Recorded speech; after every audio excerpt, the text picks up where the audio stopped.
नमस्कार दोस्तों, स्वागत है आपका प्रॉपर्टी मिश्रा शो पे।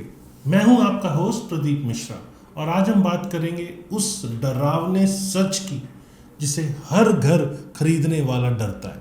जी हाँ, डिमोलिशन नोटिस यानी घर टूटने का खतरा।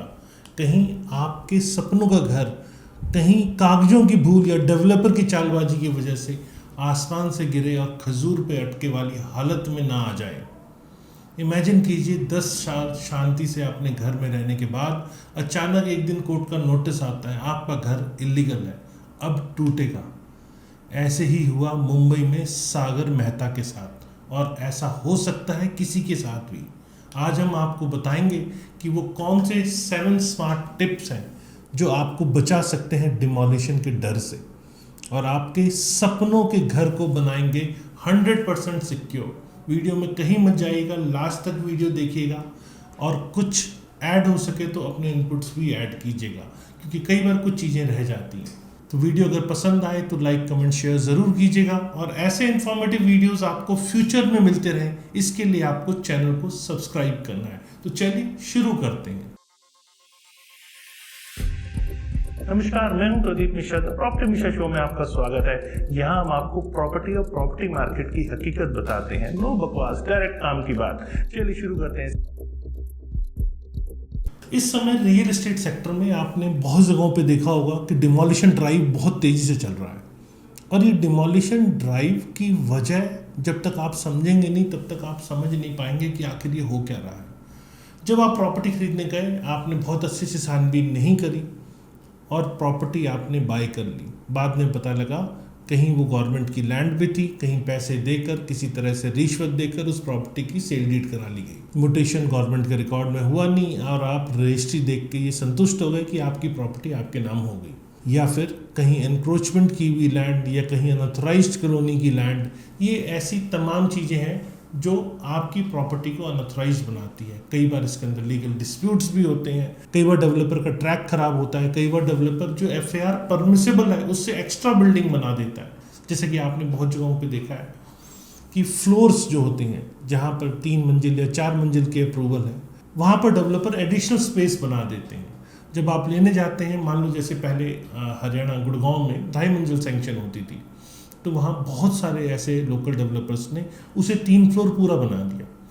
जहाँ 2.5 फ्लोर सैंक्शन है मैप के अंदर और मैप से ज़्यादा बना है, आपने बाद में प्रॉपर्टी ली, डेवलपर से ली या रीसेल में ली, आपने उस चीज़ को ध्यान से नहीं देखा। मतलब जो मैप सैंक्शन था आपने उसे नहीं देखा।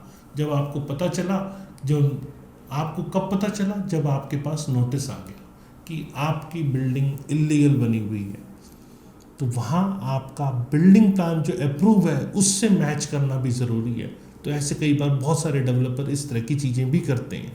तो आपको समझना बहुत ज़रूरी है। क्या क्या समझना है, चलिए एक एक करके समझाता हूँ आपको। सबसे पहले रेपुटेड डेवलपर का चुनाव क्यों ज़रूरी है, ये आपके लिए सबसे इम्पोर्टेंट चीज़ है।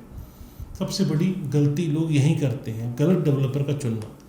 डेवलपर की क्रेडिबिलिटी, उसकी फाइनेंशियल स्टेबिलिटी और उसके पुराने प्रोजेक्ट्स के डिलीवर हिस्ट्री को आपको अच्छे से चेक करना है।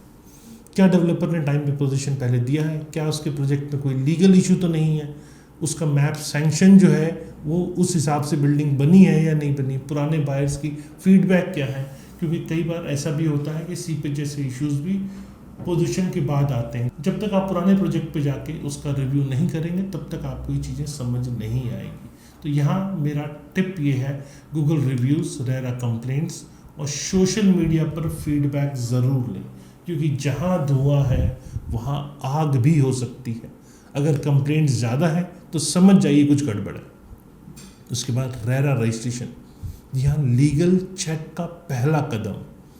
हर नया प्रोजेक्ट रेरा में रजिस्टर होना ज़रूरी है। आपको ऐसे बहुत सारे लोग मिलेंगे कहते हुए कि हमारा प्रोजेक्ट रेरा में रजिस्टर करना ज़रूरी नहीं है। ऐसा कुछ भी नहीं है, हर प्रोजेक्ट रेरा में रजिस्टर करना ज़रूरी है। तो आपको रेरा के रजिस्ट्रेशन को चेक करना बहुत ज़रूरी है। इसके लिए आपको रेरा की वेबसाइट पे जाना है, प्रोजेक्ट का रजिस्ट्रेशन नंबर डालें और देखें प्रोजेक्ट की सारी अप्रूवल्स वहाँ है या नहीं। जैसे title document, sanction plan, litigation, developer rights, सब कुछ खुलकर वहाँ लिखा होता है। सब चीज़ें आप वहाँ ईजीली जाके चेक कर सकते हैं। इनकम्बरेंस सर्टिफिकेट भी सब रजिस्ट्रार ऑफिस से लें। इससे पता चलता है कि प्रॉपर्टी पर कोई पुराना लोन, डिस्प्यूट या लीगल इशू तो नहीं है। ब्राउचर वर्सेस रियलिटी, धोखा ना खाएं। डेवलपर अक्सर ब्राउचर में green belt, garden, club house दिखाते हैं, लेकिन रियलिटी में वो जगह फ्यूचर में किसी और बिल्डिंग में बदल सकती है। प्रोजेक्ट की साइट पर खुद जाएं, लोकेलिटी में लोगों से पूछें क्या पहले भी इलीगल कंस्ट्रक्शन यहाँ हुआ है, स्टेज वाइज डेवलपमेंट का प्लान समझें, फ्यूचर में क्या क्या बनने वाला है ये जानना बहुत ज़रूरी है आपके लिए। फिर ओसी की बारी जब आए तो ओसी के बिना घर बिल्कुल ना खरीदें।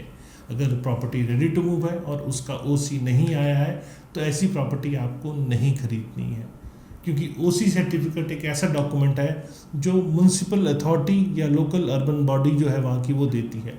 जब बिल्डिंग पूरी तरह से अप्रूव्ड प्लान के हिसाब से बना हो तब। तो ओसी के बिना फ्लैट खरीदना मतलब कभी भी डिमोलिशन नोटिस आ सकता है। ओसी ज़रूर ज़रूर ज़रूर वेरीफाई करें और ओरिजिनल डॉक्यूमेंट डेवलपर से ज़रूर लें।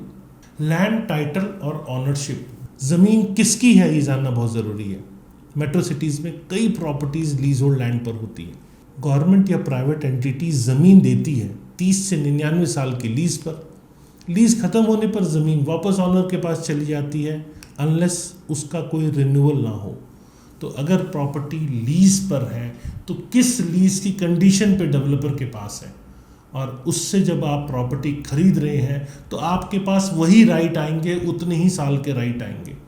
उसके बाद रिन्यूअल अगर नहीं होता तो वो प्रॉपर्टी वापस जिस एंटिटी से ली है उस एंटिटी के पास, चाहे वो गवर्नमेंट है या प्राइवेट ऑनर है, उसके पास वो प्रॉपर्टी वापस चली जाती है।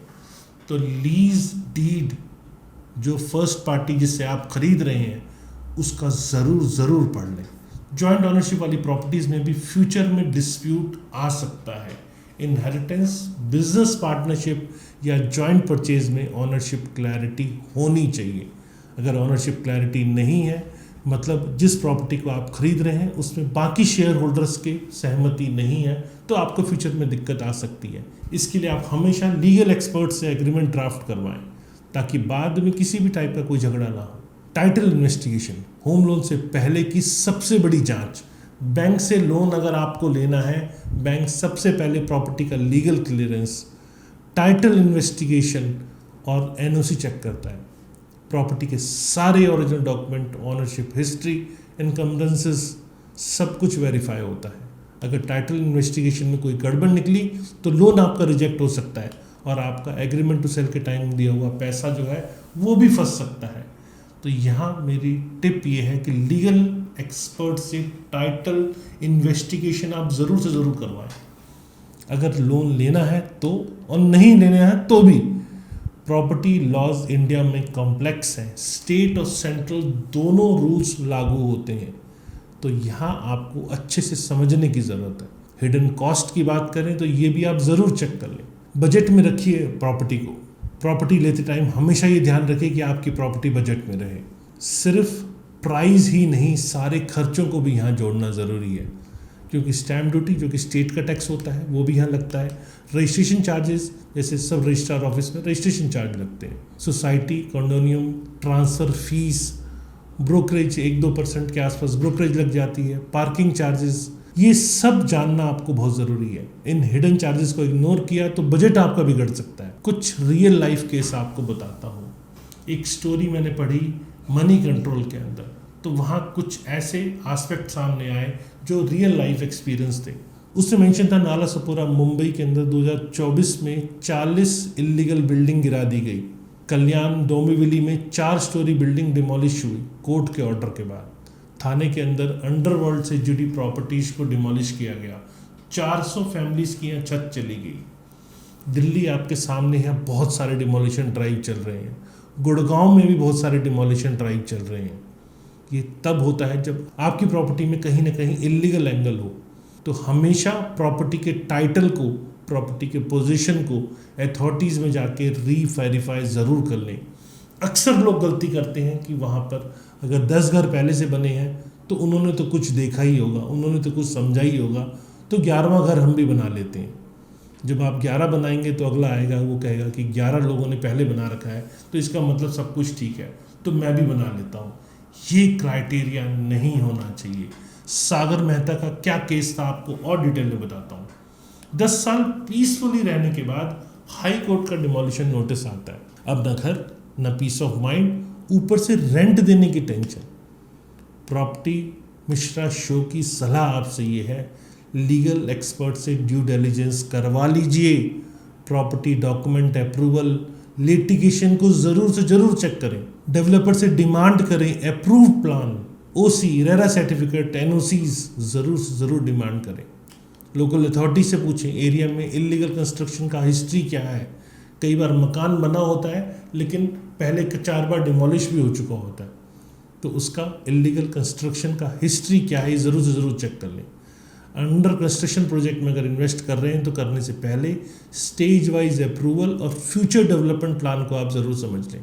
अब आप सोचिए, अगर आपकी पूरी लाइफ की सेविंग, बैंक लोन, आपका सपनों का घर एक नोटिस के बाद बर्बाद हो जाता है, क्या हो सकता है, तो लीगल चेकअप करवाना, वरना डिमोलिशन का डर हमेशा सिर पे रहेगा।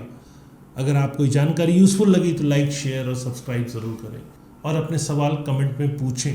प्रॉपर्टी मिश्रा शो है ये आपके लिए, आपके सपनों का घर की सिक्योरिटी देने के लिए है। लीगल पेपर्स की जांच घर की सबसे बड़ी सुरक्षा होती है। मिलते हैं अगले एपिसोड में, तब तक के लिए सावधान रहें, सतर्क रहें और अपने सपनों के घर को सुरक्षित रखें। नमस्कार और जय हिंद।